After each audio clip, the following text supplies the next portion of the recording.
sometimes we're so attached to what we think we want and how we think things should be and who we think this person should be and how we think a relationship should be in that specific outcome, that we don't realize that we are limiting the infinite possibilities. We're limiting the infinite ways that life can manifest and unfold and fulfill itself through us, in us, and as us. And so in that attachment, in that force, we often don't realize that we're not open and we're not available. And so surrender, I think, is an availability. It's an openness. It's a receptivity, but it's also the willingness to allow life to lead us, allow life to reveal itself to us, allow ourselves to be led and guided by the intelligence that is life, rather than constantly imposing our egoic will onto life.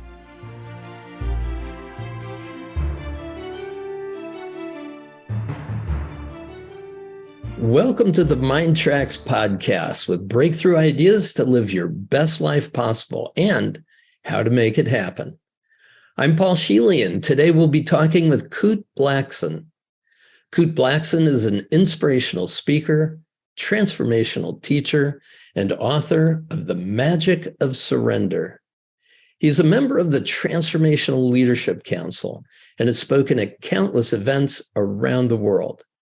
Kute's mission is to awaken and inspire people to access their inner freedom, live authentically, and fulfill their true life's purpose.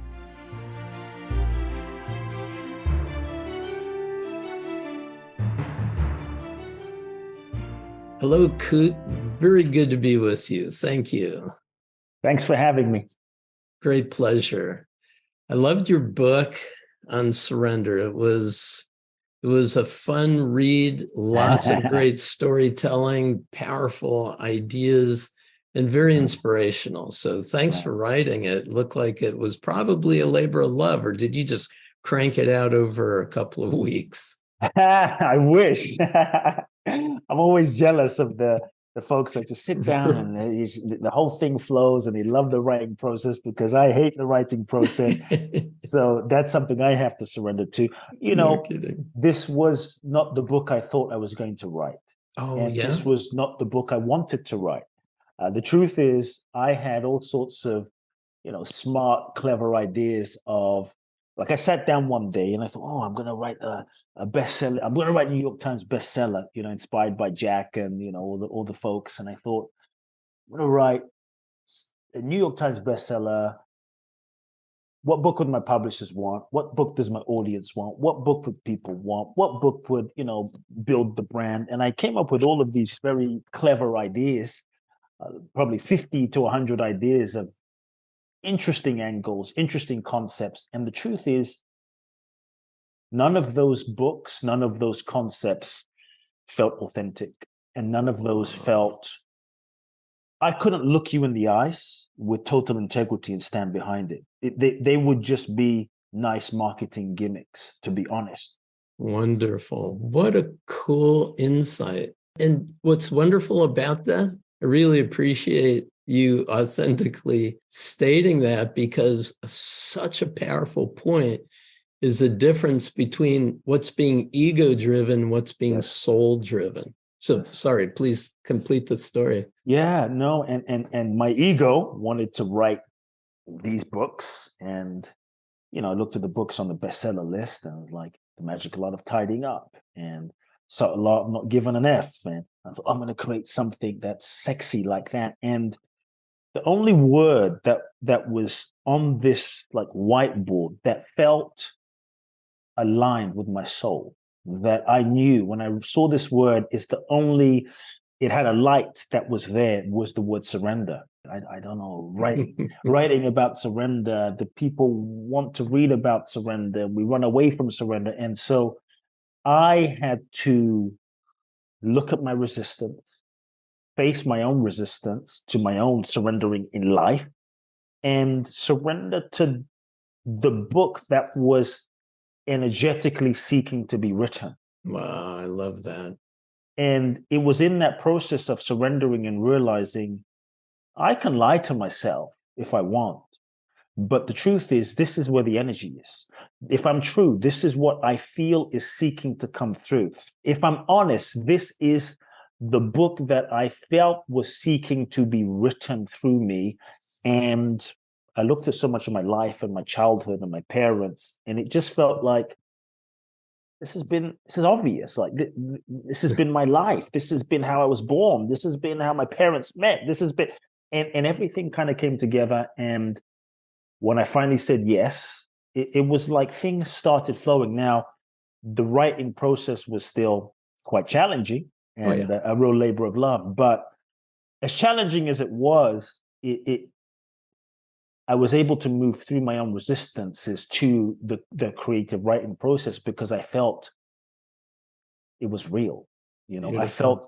I felt the calling, and that was a key for me. So I remember sitting down to write a book and having all kinds of promises of what would happen, and instead, here comes this bigger message, and it grabbed me by the throat and said, "You're going to write about us right now." Wow! And that became a workshop. It became an integral part of all my stuff, and it was fascinating that while I was headed in one direction, life was telling me to head in another direction. And what I love about that story is that you've demonstrated, once again, we always teach best what we need to learn most. And there are some lessons in life that we're always going to be learning. We're always refining our ability to live more authentically, with integrity, more congruently. So kudos to you. Beautiful work.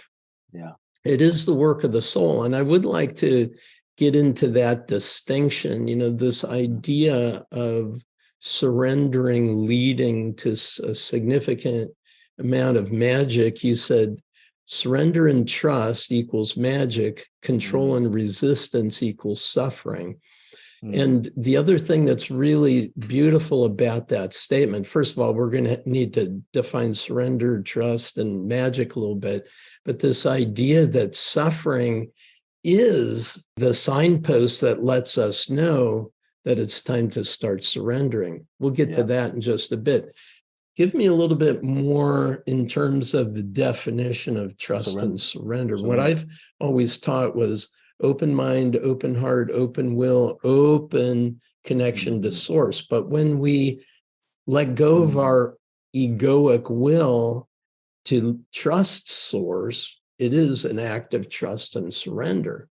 Yeah, it really is. I think in our culture, we have this kind of misconception of surrender, like as like weak and passive and giving up and waving the white flag, that you're going to be left behind, that if you surrender, you're going to get less in life, you won't manifest your goals, dreams, and desires. And what I want people to consider is that in true surrender, like, what if you didn't get less, but you got more? That surrender is the key that unlocks the infinite possibilities that we're not even able to see and visualize with our own egoic, limited perspective and conditioning and identities. And so for me, part of surrender is a letting go of, I was going to say control, but let's say the illusion of control, especially controlling the things that we don't have control over. Surrender is when we, stop trying to force and manipulate life to fit our limited idea of how we think it should be based on our conditioning. And it's a willingness to, I think, let go of the idea of who we think we should be, how we think life should be, so that we can be open. It's that openness. It's that availability. Well, one of the things that you said is that surrendering creates space. And that's one of the sense of expansiveness, of possibility, and as you said, of power, peace, freedom, love, miracles, without surrendering to what else is trying to reach us. Our good has an awful hard time getting to us. Yeah. Sometimes we're just so attached to our goals ego goals many times. Sometimes we're so attached to what we think we want and how we think things should be and who we think this person should be and how we think a relationship should be in that specific outcome, that we don't realize that we are limiting the infinite possibilities. We're limiting the infinite ways that life can manifest and unfold and fulfill itself through us, in us, and as us. And so in that attachment, in that force, we often don't realize that we're not open and we're not available. And so surrender, I think, is an availability. It's an openness. It's a receptivity, but it's also the willingness to allow life to lead us, allow life to reveal itself to us, allow ourselves to be led and guided by the intelligence that is life, rather than constantly imposing our egoic will onto life. And so I think that's a difference, is to allow life to show us, and I think if we are willing to be available and open, life has an intelligence. Life has been around for billions, for eternity. And I think it brought us here, right? It brought us here. It unfolded us here. It's what's breathing us, functioning us, digesting our food. Trillions and trillions and trillions of processes are happening in spite of us and without our conscious control. It's just unfolding. And so I think if we are willing to just be open and available, we don't put limits on life. And what I found is you start feeling that in the quietness, in the availability, life has a flow.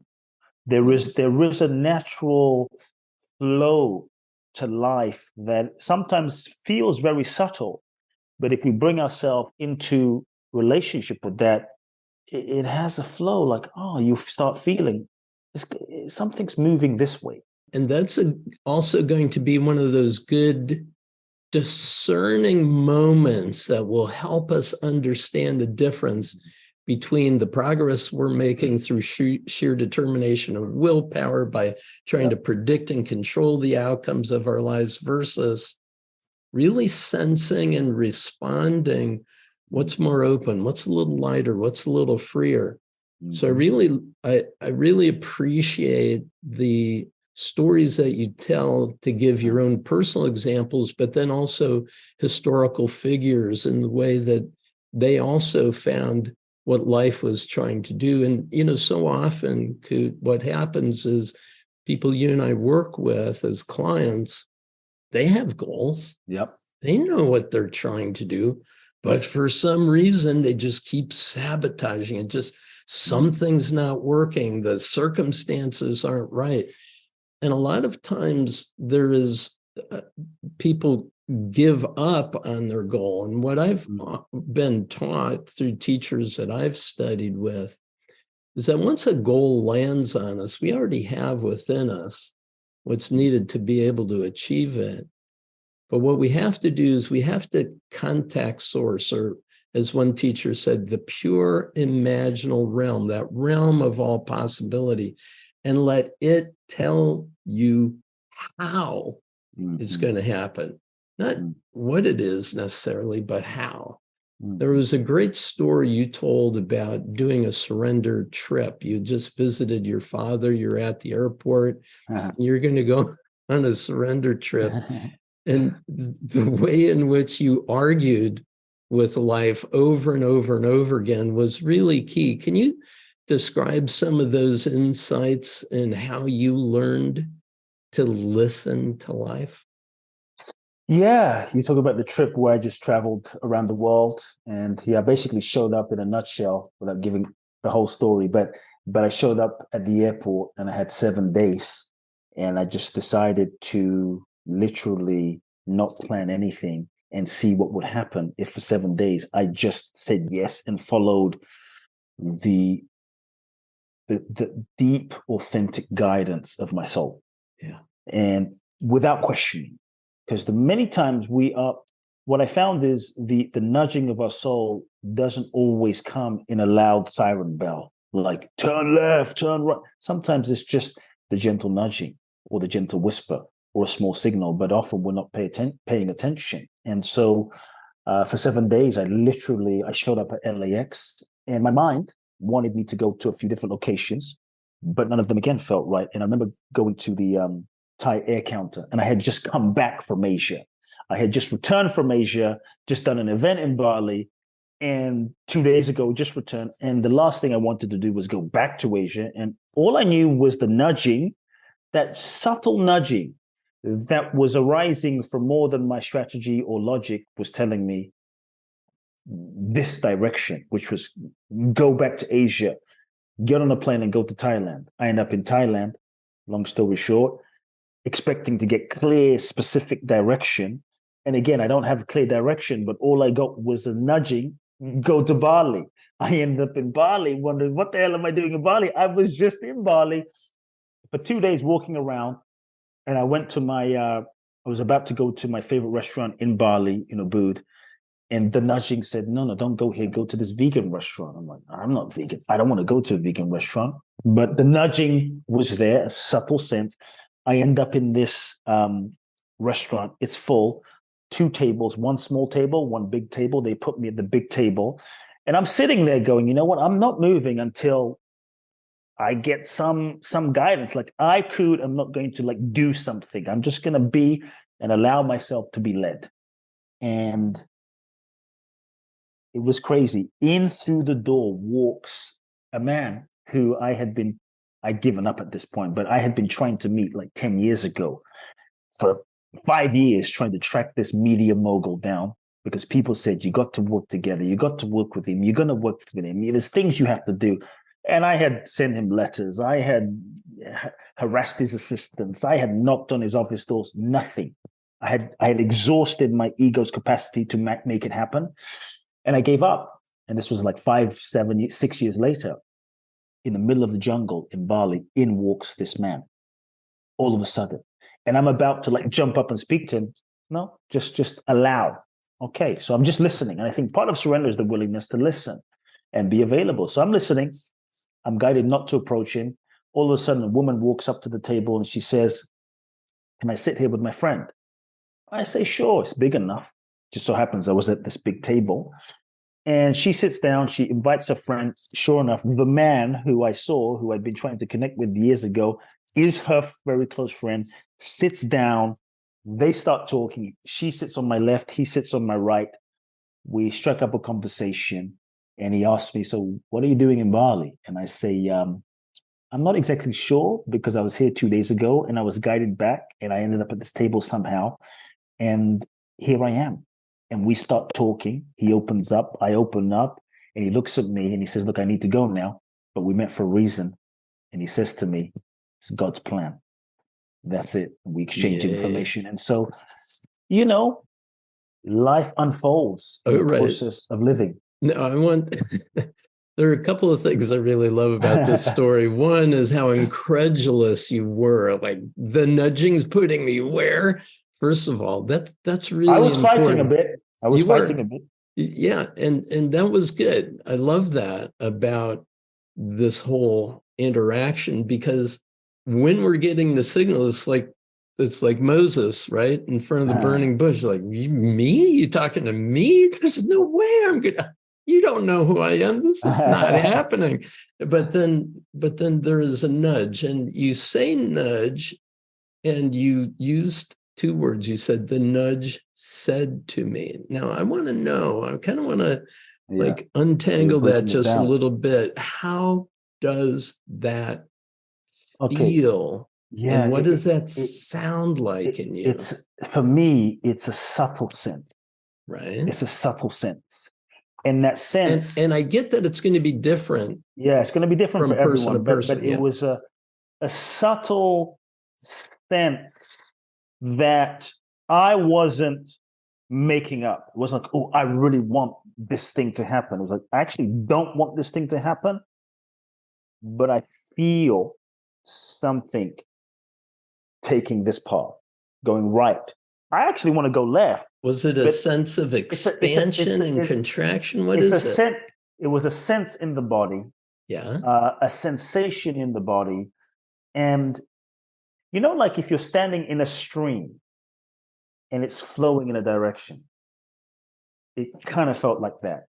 It's something is kind of like, I feel like if I were to give words to it, it's like go to Bali. But it's not really in words. It's the sense of Bali. Excellent. Logically, and so here's one thing I had to learn, and I think this is important. I had to learn through the years to stop questioning that sense. And everything shifted when I stopped trying to understand, figure out, analyze, and question it. And I just, when I feel this sense, it's like, I don't understand why.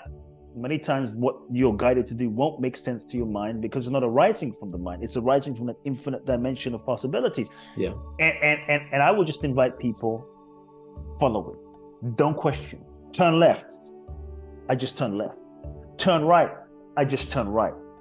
Go straight.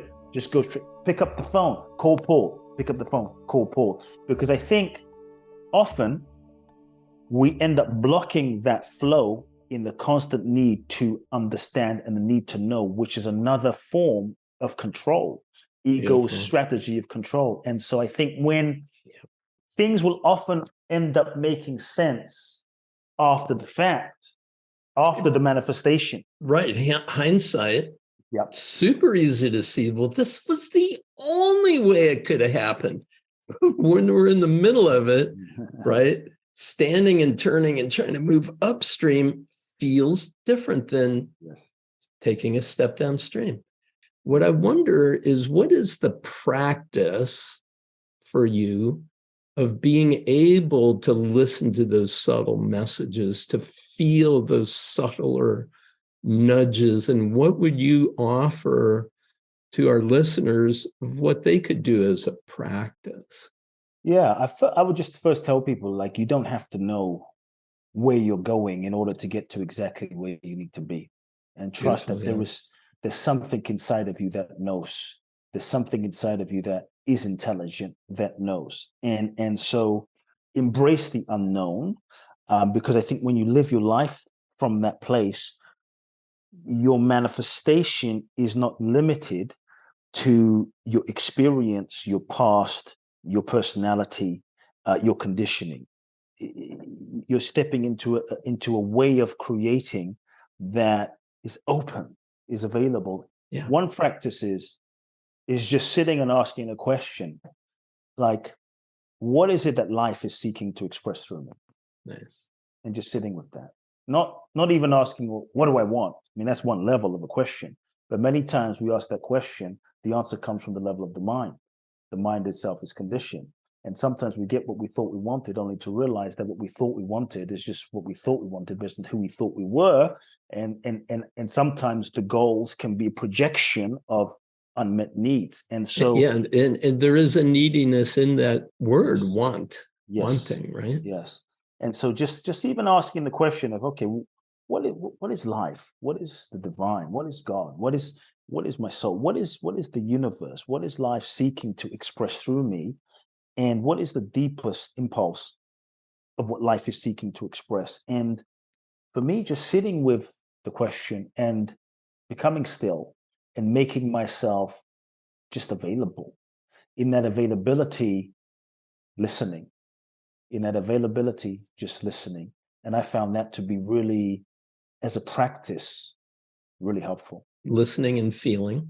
Yeah, right? listening, feeling, not questioning, and acting. And that's, for me, on one level, it's simple. Because if I don't need to know where I'm going, and I don't need to know why something is, and just trusting that, then there's a certain innocence in that. Right. There's a certain... The innocence is a good one, because I remember each of my kids would get to a point where they are no longer innocently following, but asking, well, why? Why? Why? And I'd look at them and say, there's only one answer to why, and it's the word because. I don't have any other explanation. But life is that way, right? Yeah. So when you do find yourself arguing, is there a signal there about the resistance, that you're in a place of resisting? And is there something after the resistance is clear that you could do to help move things along? If there's, well, first, what I've learned to do with the resistance is acknowledge the resistance, because I think many times we hear the concept of, let's say, surrender and letting go, and we have sometimes an ideal notion of, well, I shouldn't have resistance. And the more we sometimes resist resistance, the more resistance stays stuck. And often it's our own ego, our perceived sense of self, that resists. And I think resistance is natural. Resistance is okay. The ego's job is to reinforce its existence and protect us from getting hurt again, like maybe we were hurt when we were younger. And so resistance is a form and an activity of the ego seeking to reinforce itself and protect us from getting hurt. So even that resistance can mean well. And so what I had to do was understand that underlying even that behavior of resistance, the intention is positive. And so for me, the ability to see that and shift my relationship with the resistance, and rather than resist it, sometimes part of surrender is surrendering and embracing and welcoming the resistance and just being with, okay, I see this resistance. I welcome this resistance, and thank you, resistance. And understanding, underlying that resistance is just the part of me that is maybe afraid, a little nervous, a little anxious, and rather than just overriding it or doing a bypass, like holding it and saying, beautiful. Okay, I'm afraid, and it's okay. Thank you. And so just that way of relating to my own resistance with gentleness and holding that aspect of myself that is resistance, meeting it with compassion and loving, I found helps the resisting in me, that resistant aspect, to relax. So it's not like a forcing or pushing or resisting in a certain sense. It's a total acceptance of the resistance that allows the relaxation of the resistance and just being with it, and that really helps. Well, when especially powerful in your book was trying to help the reader understand that you're alive, you have an ego. You're not going to kill the ego. You're not going to get rid of it. Look, it's a protector. Yes. It's helping you. So when you welcome it, and as you say several places in your book, if you say, what is this pattern or what is this feeling here to remind me of, or to show me, or to help me to get past it? And very often when I work with clients, I'll say, that part of you is trying to be a protector, is you've been doing battle with that for decades. There's a war going on inside of you. Why don't you ask it what it wants? Yeah. And what does it need? And when you can provide it, it no longer has a need for being there so powerfully. Yeah.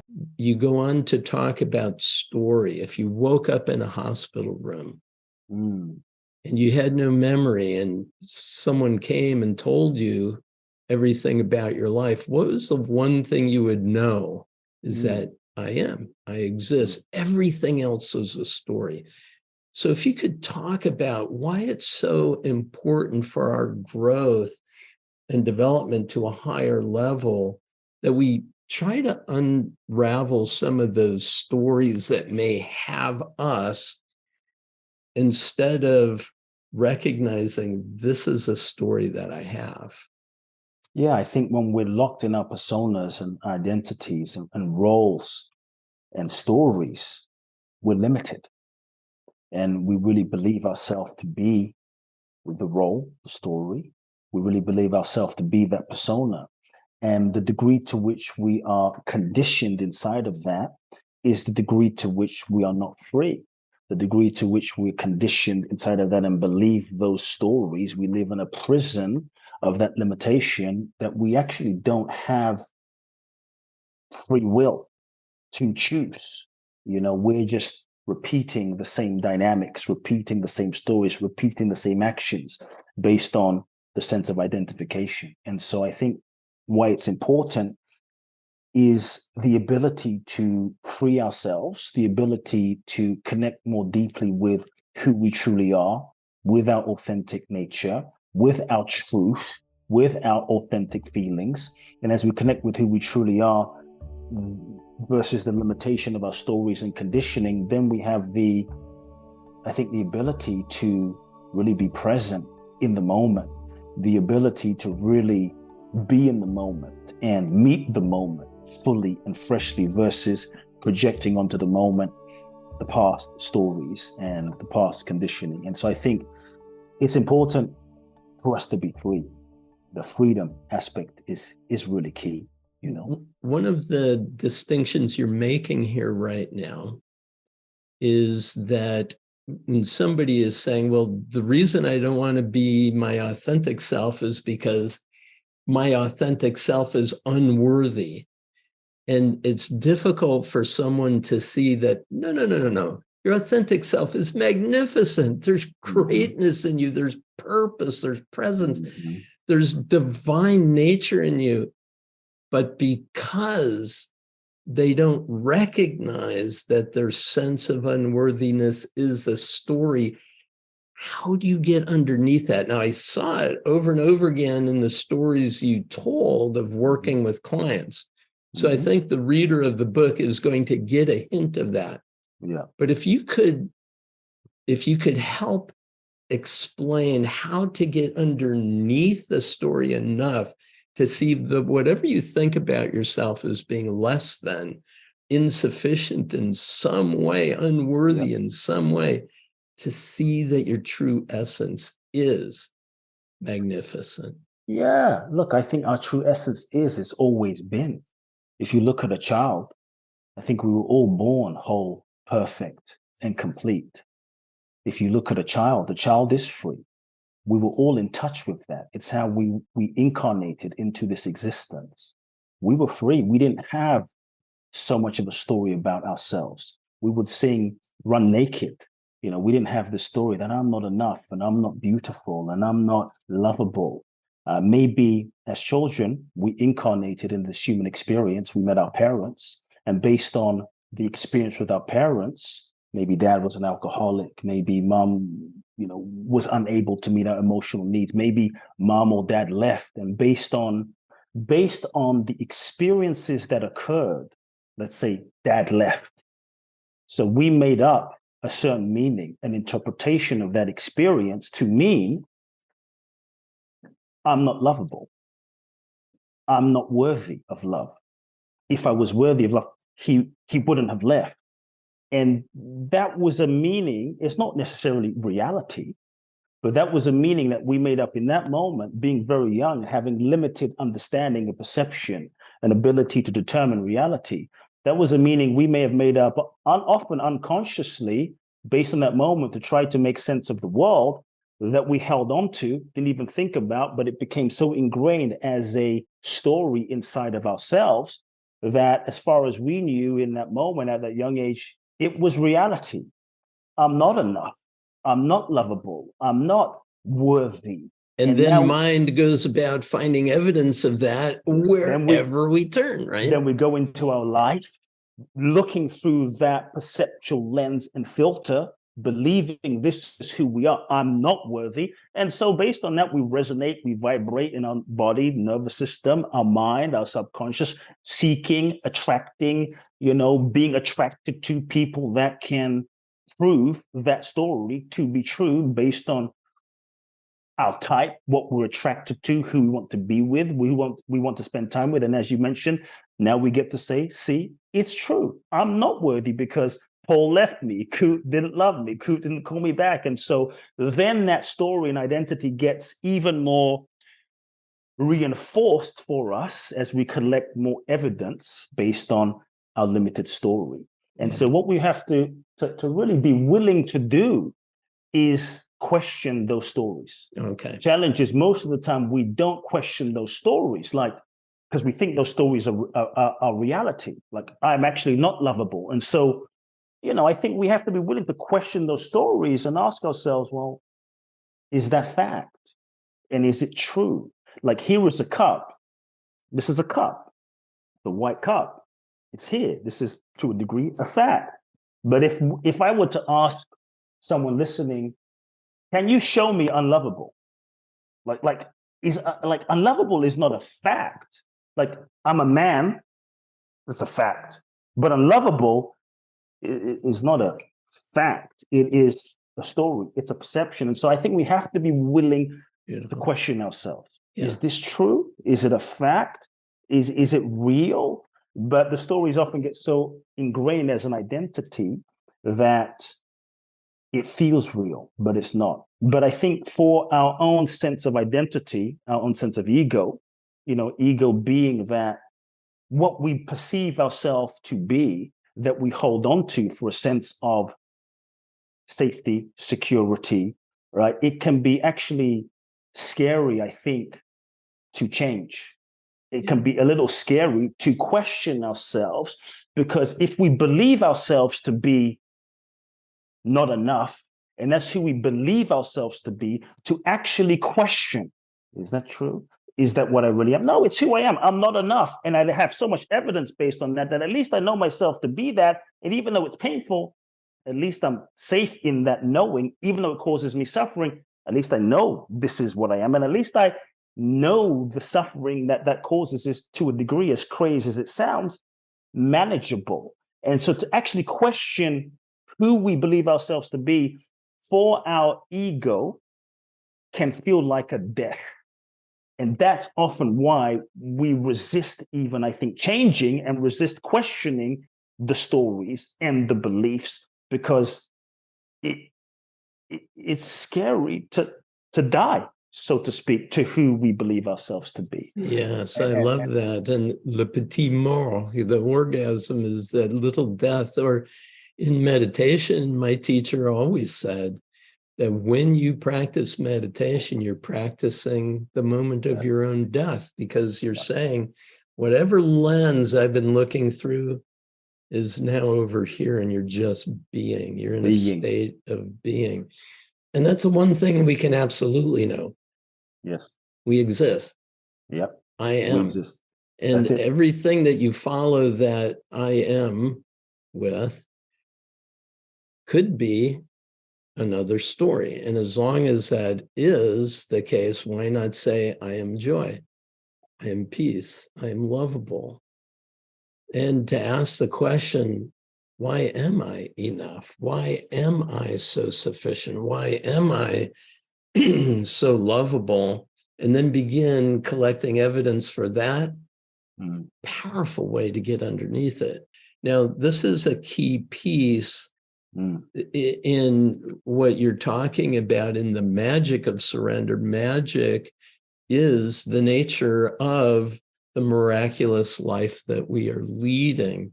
And we can't really fully receive that magic, the miracles that are available to us, until we trust, until we surrender, until we let go, until we know without any question that it not only is everything going to be okay, but everything is okay right now. So when you help people to move to that place of recognizing the perfection within the imperfection, like this thing your client doesn't want, doesn't like it, this is the way it is, I don't want it this way. You help people embrace that this is also perfect. What would you recommend to somebody who's listening that is recognizing there's something in their life they don't see as perfect, but you come to them, you immediately see the perfection in it? How can they open to the magic that's available to them right here, right now? For me, it's about the willingness to embrace wherever you're at. That's part of surrender, and the willingness to welcome whatever is happening. And so I never go and try to say, oh, this is perfect, and let me convince you why it's perfect. But I think just to even be with someone, because what's important is not what you say, but it's the energy and the presence and the intention. And so just to be with someone in the compassionate embrace of where they're at and to meet them where they're at, and to provide the loving space of compassion and acceptance for their process. Surrender on some level is a death. So when a goal or dream doesn't happen, there is it's a kind of death of an idea, a death of how you thought things were going to be. And so I think in any true, authentic, open-hearted surrender requires the willingness to honor the grieving, and allow yourself to fully grieve.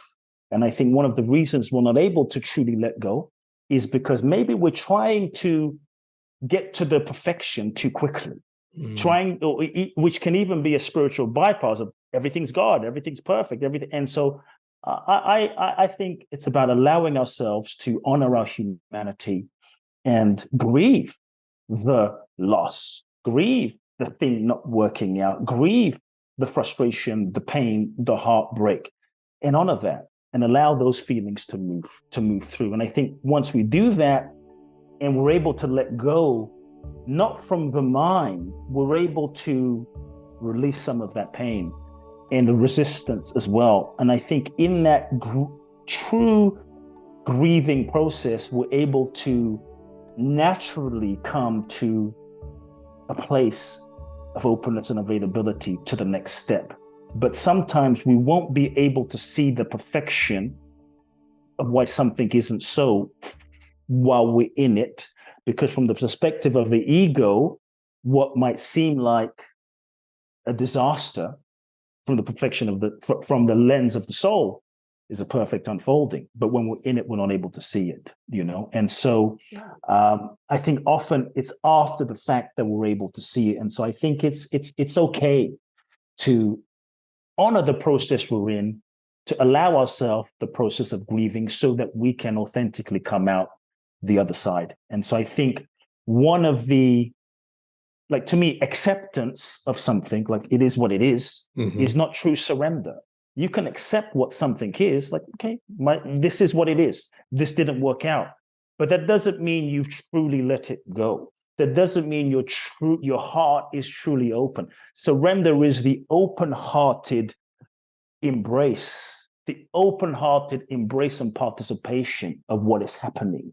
Not because someone is thinking about it, but because your heart is open. And I think the process of allowing the grieving is what allows the energetic, emotional, psychological, physical letting go to happen so that we can embrace it. I think when things don't go according to plan, one thing people can practice is the grieving and allowing that, but also to cultivate the spirit of curiosity. Because often when things don't go according to plan, we collapse, we contract, we resist, we judge, we feel cursed, right? Or we sometimes we're a little quick to try to make meaning out of what this means. And in that meaning, we actually limit the universe again, because sometimes that attempt to make meaning is a limitation where we're actually not truly available in the curiosity to allow life. Okay, life, show me what's next. Show me what this means. And so that curiosity, the curiosity is the state of being, I think, where you say, I actually don't know why this happened. I actually don't know why this didn't happen. And I'm not going to try to project a meaning onto it. I'm just going to be available to life showing me. And I think when we look at the best things in our life, many of the best things we didn't plan. They unfolded in the process of living. They happen. They really do. And there is a flow. When you're in it, you know it. And if you're struggling, it's a good time to pause. Yes. And do some inquiry. I love that. How would you help call someone to recognize their greatness? To me, greatness isn't because of what you do. Greatness isn't because of how much money you have or your status or your position. I think first and foremost, greatness is just your existence. Greatness is based on the fact that you exist, that you've incarnated into this human form.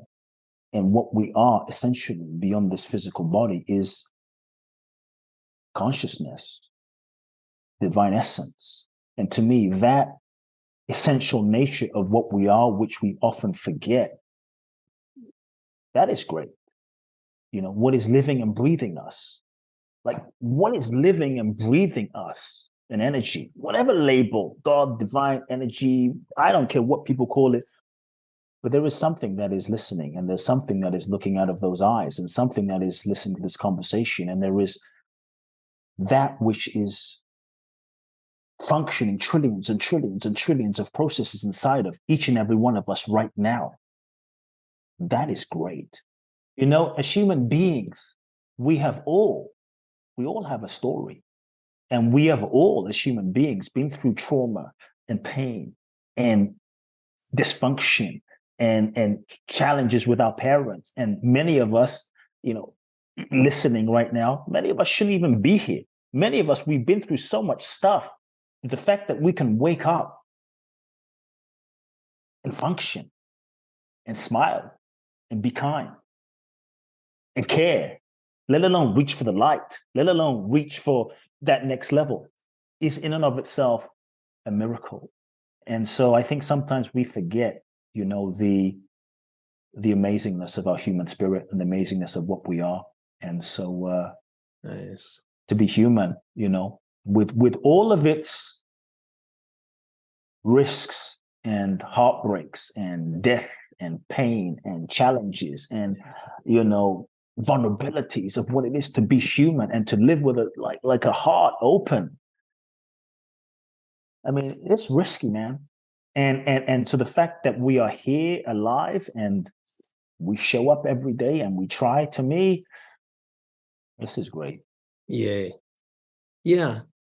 There is a power in the idea of recognizing the greatness of just being right now, in the same way that you talk about recognizing the miracles that exist for you right now, this heartbeat, this breath that breathes you without you having to think about miracle, miracle, miracle, miracle, miracle. It's all miracles. Yes. You are great. Kute, thank you so much for your inspiring ideas, the power of your presence in the lives of so many millions of people in the world. And thanks especially being here with me. I appreciate you. Appreciate you. Peace and blessings.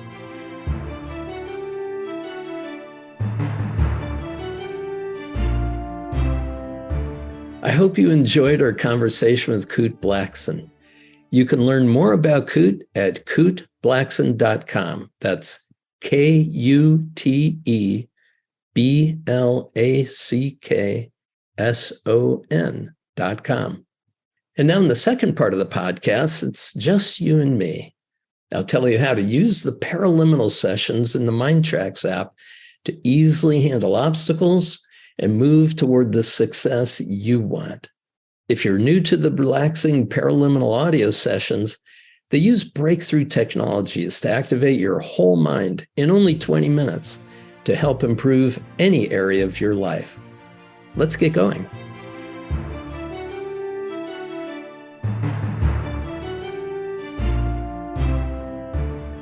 Hello, welcome back. I'm excited to be with you and share some cool takeaways that I had from my fabulous time with Kute Blackson, the author of the book, The Magic of Surrender, Finding the Courage to Let Go. It was a wonderful time. He's an inspiring spiritual teacher, brilliant consultant, and a really compassionate and authentic human being sharing from the heart. It was a real joy for me to have my dialogue with. I'm glad that you could join in. My takeaways come in 4 different areas. There were a lot, as you could tell. I was pretty enthusiastic about the things he was sharing.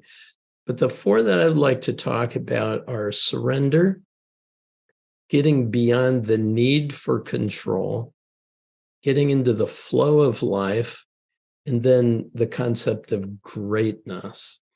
Now, through the use of paraliminal technology, we can access a profound number of resources within you that can help you in each one of these 4 areas. So I'd like to go through them and some of the thoughts that I had about it. Now, the concept of surrender is obviously at the heart of everything that Kute and I were talking about. And the redefinition of surrender, what it means and why it's so important and how it leads to an expansion of all kinds of possibility and literally miracles in areas of your life where you may have thought there was not a chance to have a shift of any kind. So surrender is at the heart of it. And some of the paraliminals that may help get you on to surrendering at deeper levels for yourself include letting go. That's a paraliminal that I did with Hale Dwoskin, who with the Sedona method really shows what he calls the triple welcoming. It's a concept that Kute referred to as just welcoming the feelings. Now, I spent a lot of time with Hale as well as a teacher of mine named Arnold Patton, who really looks at how important it is to feel what it is we're feeling, to just welcome it. If we don't want to feel it, we resist it, we get stuck in a loop or a pattern, as Kute talks about it, that ends up just repeating itself over and over again. Life is a classroom. We're here to get the lesson. If we don't get the lesson, we keep repeating the lesson until we get it. And sometimes we get stuck in patterns. And the only way is to first move beyond the resistance or surrender our resistance to it. Another one, gratitude. So important. Kute talks about in his book the idea of recognizing the miraculous nature of everything. It's not mundane. The fact that you're alive is miraculous. Everything about your life is miraculous. So gratitude helps you focus on the great and small things for which you can be thankful, but more important that recognizing the great fullness of your life, an important idea. The other area I wanted to talk about was getting beyond the need for control, because when we're trying to predict and control our life, we realize at some point we've got to surrender that. But it's more than just surrendering control. It's being able to move beyond the need for control, especially in the areas, as Kute referred to, that we get wounded, we get hurt, life situations can be very troubling. It could come crashing down around us. It's called the new history generator, where we can actually see life as it has happened, see it in a number of different ways, and then see it from a higher perspective that allows us to plot a trajectory to a future we truly desire to create. Sometimes we need to just embrace the way things actually are, as he referred to the idea of being able to grieve the situations that were troubling for us, and in a compassionate way, see that there are other ways of viewing what's happened and being able to see the perfect nature of how things are flowing along, that there are no mistakes that have happened, and our mistakes or failures of our past don't have to define how our future is going to unfold.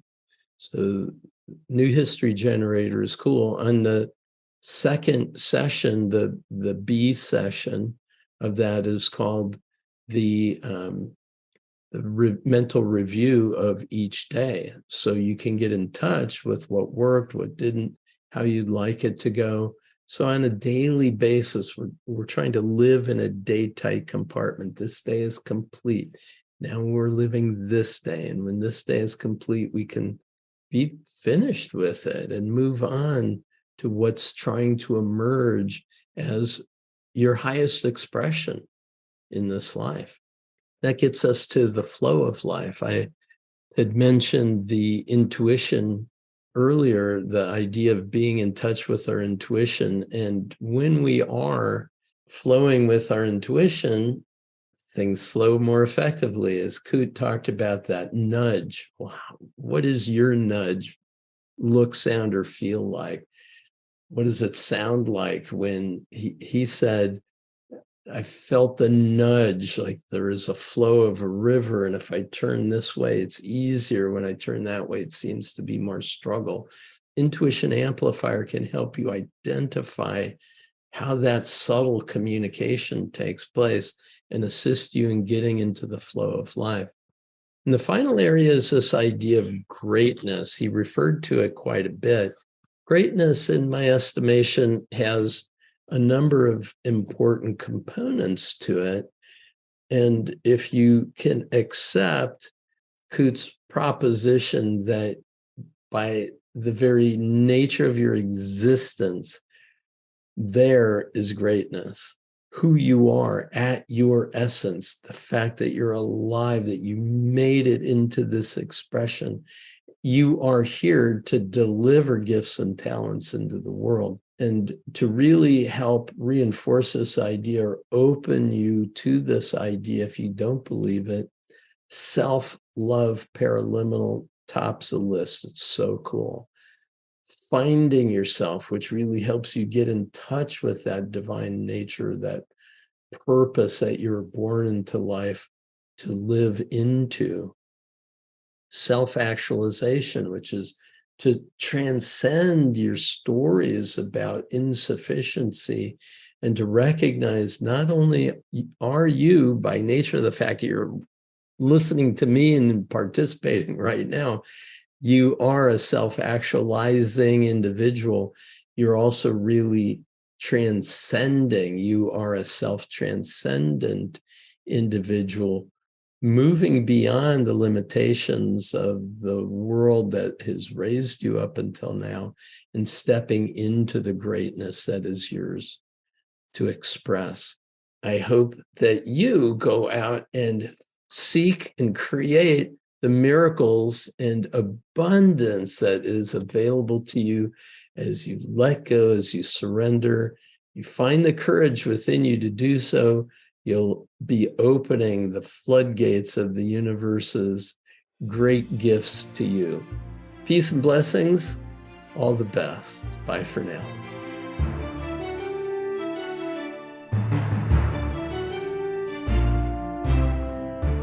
Thank you for joining me today. I applaud your willingness to maximize your potential. You can easily use the Paraliminal audio sessions in the MINDTRX app to stimulate your non-conscious mind, that is your inner mind, to reduce any resistance in your life and to propel you toward the success you want. Visit MINDTRX.com to learn more. These amazing audio tools have helped millions, and I encourage you to bring them into your world today. Be sure to be back for more episodes of the MINDTRX podcast. You'll find insightful conversations with authors, experts, and thought leaders, all devoted to improving your life's experience. Thank you again for being here on our MINDTRX podcast.